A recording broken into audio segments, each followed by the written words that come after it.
মরুভূমির বুকে ছোট্ট এক গ্রাম ছিল, ওয়াদি আসসাফাগু। চারদিকে শুধু বালির ঢেউ, খেজুর বাগান আর কাদামাটির ঘর। বিকেলের সময় সূর্যের আলো যখন মরুভূমির বালিতে পড়ত, পুরো গ্রামটা যেন সোনালি রঙে জ্বলে উঠত।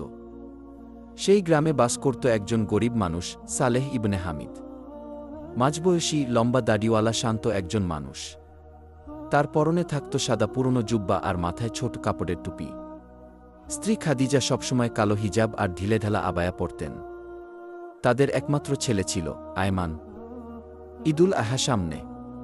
পুরো গ্রামে কুরবানির প্রস্তুতি চলছে। ধনীরা মোটা উট কিনছে, কেউ সাদা দুম্বা আনছে। বাজার জুড়ে শুধু পশুর ডাক আর মানুষের ভিড়।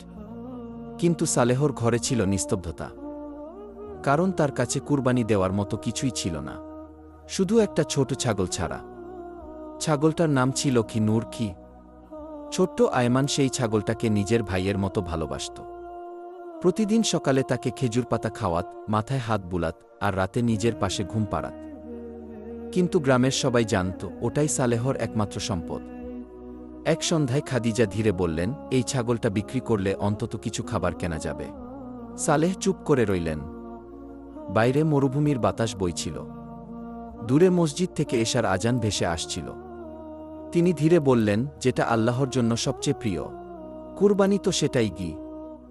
পরদিন গ্রামে ঘোষণা এল, ঈদের দিন যার কুরবানি থাকবে না, তাকে গ্রামের ময়দানে আলাদা করে দাঁড় করানো হবে। কারণ গ্রামের লোকেরা বিশ্বাস করত, কুরবানি না দিলে সে আল্লাহর নিয়ামতের কদর করেনি।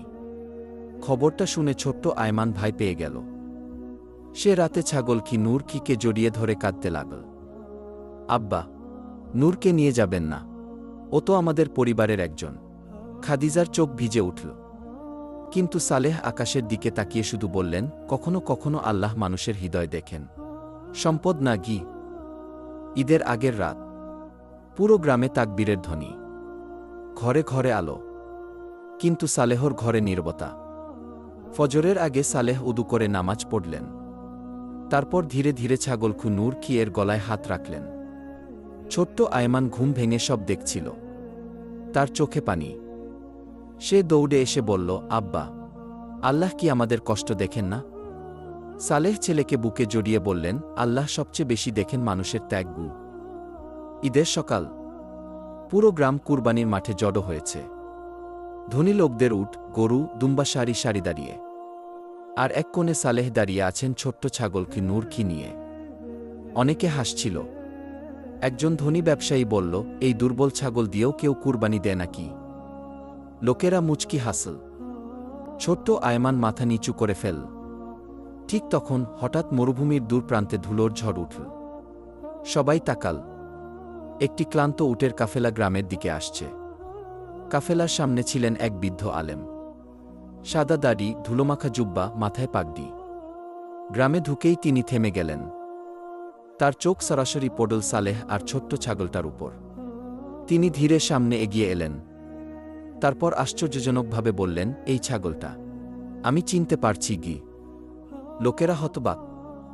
বৃদ্ধ বললেন, কয়েক মাস আগে মরুভূমিতে ডাকাতরা আমার কাফেলা আক্রমণ করেছিল।